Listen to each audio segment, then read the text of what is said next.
Welcome to the Charlotte County Courthouse. Designed and built in 1840, serving the needs of Charlotte County from 1840 to 2015, one of Canada's longest continuously operating courthouses. Designed and built by a designer by the name of Thomas Barry, an imposing, beautiful example of a British colonial courthouse.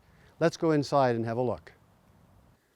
We are now in the courthouse, and I'm standing with you in what's known as the common area. As a citizen of Canada, we all enjoy the privilege of coming into any courthouse and being in this section, the common area.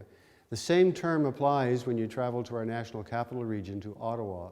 The House of Parliament is also called the House of Commons. And as Canadians, we have the privilege of visiting the House of Commons and the common area of our court. As I walk a little further over here, I encounter a barrier. The barrier prevents me from entering the courtroom proper. This barrier is called the bar. And those who study law, when they graduate, there's a term we still use to this day, I'm admitted to the bar. As a court officer today, I'm going to open the bar and admit you to the court.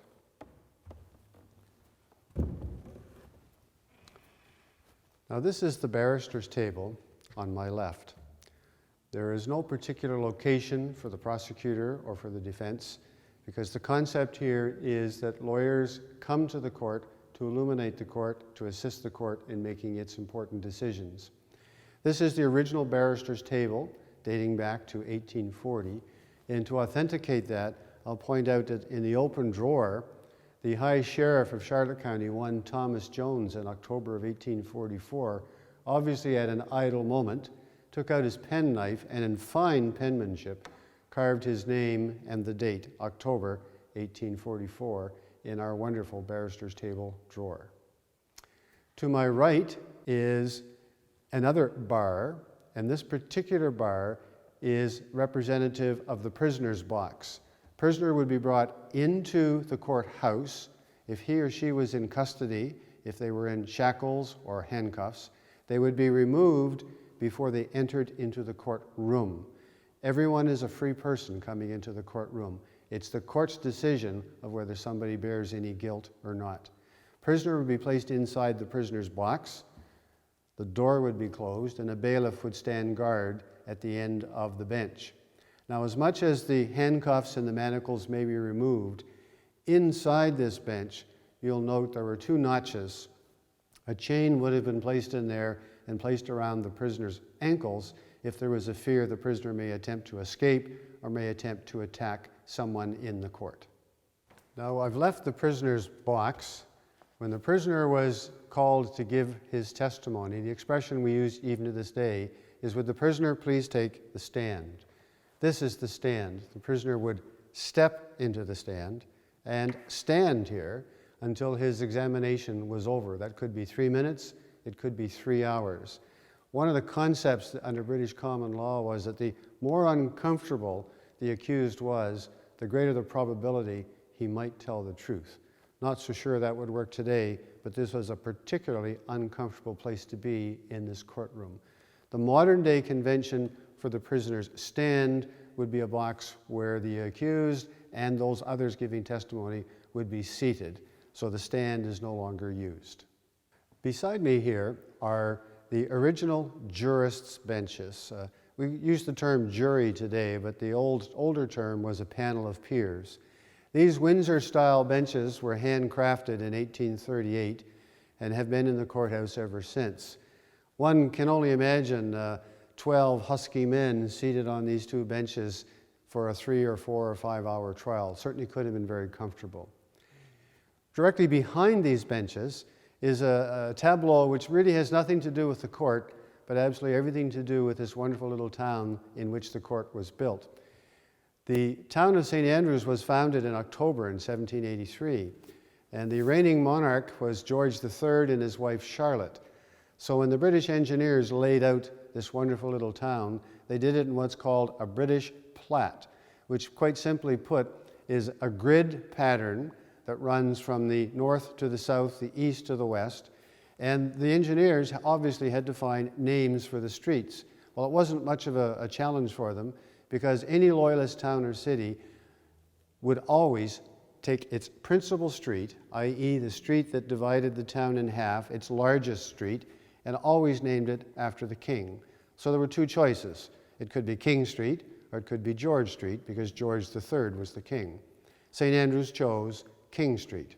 The principal street that bisects the king, the main street, was always named after the queen, and in this instance we called it Queen Street. All of the streets that run from the west side of the town down to the water are named after the royal children. And for those of you who are students of British history, I won't cast aspersions on George III. However, George III was known to have many children. Their legitimacy was often challenged. So what's behind me are copies of original Gainsborough portraits of the royals, George III and Charlotte's children, and it's these children's names that are applied to the streets here in St. Andrews.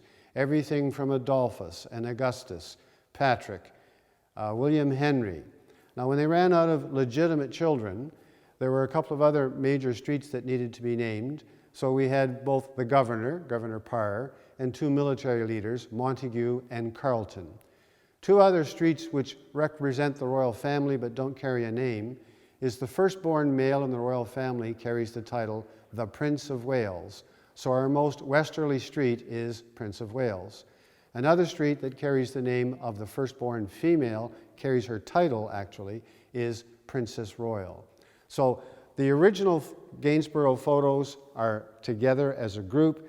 Two other images are also of royal children, but the paintings were not done by Gainsborough. So as I say, this is not necessarily part of the court, but tells the story of this little Loyalist town, which started in October 1783. Another way justice was measured in the 1800s was through the application of weights and measures. In this cabinet behind me are the standard weights and measures for the province of New Brunswick dating to 1854.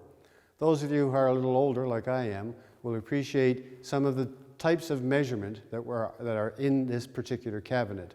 I have below in my left the Queen's bushel. I have in the next shelf the Queen's yard. There are quarts, pints, pounds, and ounces. The way justice would be administered by the use of these weights and measures would be if someone felt that they had been shortchanged in a mercantile transaction, the bailiff could be called.